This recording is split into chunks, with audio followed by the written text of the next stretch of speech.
రైతులందరికీ నమస్తే అండి. మనం ప్రజెంట్ రాజమండ్రి దగ్గర వర్షిత డైరీ ఫామ్ దగ్గర అయితే ఉన్నామండి. అన్న అడిగి ఒకసారి అన్న ఈ బెఫెల గురించి చెప్పండి అన్న ఒకసారి. ఇది బన్నీ గేదండి. బన్నీ అన్న అవునండి. సెకండ్ లాక్టేషన్ అండి. సెకండ్ లాక్టేషన్ అన్న. ఇంకా ఏం లేదండి. డెలివరీ అవ్వలేదు అన్న. ఇంకా అవ్వలేదండి. ఎన్ని రోజులు పడుతుంది ఇంకా డెలివరీకి? 4 days 5 days పడుతుంది.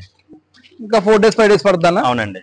ఓకే అన్న. దీని మిల్కింగ్ కెపాసిటీ గురించి చెప్పండి అన్న. ఎన్ని పాలు వస్తుంది మనకి? పూటకి 7 లీటర్లు అవుతుందండి. 7 అవుతుందండి. రోజు 14 లీటర్లు పాలు అవుతుందండి. 14 లీటర్లు అన్న. అవునండి. మన ఫామ్ లో ప్రస్తుతం ఎన్ని గేదెలు ఉన్నాయన్న? ఇప్పుడు ప్రస్తుతం 10 గేదెలు ఉన్నాయండి. 10 గేదెలు ఉన్నాయన్న. 5 పాడి గేదెలు 5 సూడి గేదెలు ఉన్నాయండి. 5 పాడి గేదెలు 5 సూడి గేదెలు ఉన్నాయన్న. ఓకే అండి. మన వర్షిత డైరీ ఫామ్ లో అయితే 5 పాడి గేదెలు 5 సూడి గేదెలు ఉన్నాయని అన్న అయితే చెప్పడం జరుగుతుందండి. ఏవి సైజ్ గేదెని ఒకసారి చూసుకోవచ్చండి. ఏమేమి ఉంటాయన్న? ముర్రా బన్నీ జాఫరాబాడి. ముర్రా బన్నీ జాఫరాబాడి గేదెలు అయితే అమ్మకానికి అయితే ఉంటాయని అన్న అయితే చెప్పడం జరుగుతుందండి. ఏవి సైజ్ గేదండి. ఇదిగోండి మీరు గేదెలు కూడా చూసుకోవచ్చండి. హెవీ సైజ్ అటర్ క్వాలిటీ ఒకసారి చూడండి. మీరు మరింత సమాచారం కోసం స్క్రీన్ మీద నెంబర్కి అయితే ఫోన్ చేసి వివరాలు అయితే కనుక్కోవచ్చండి.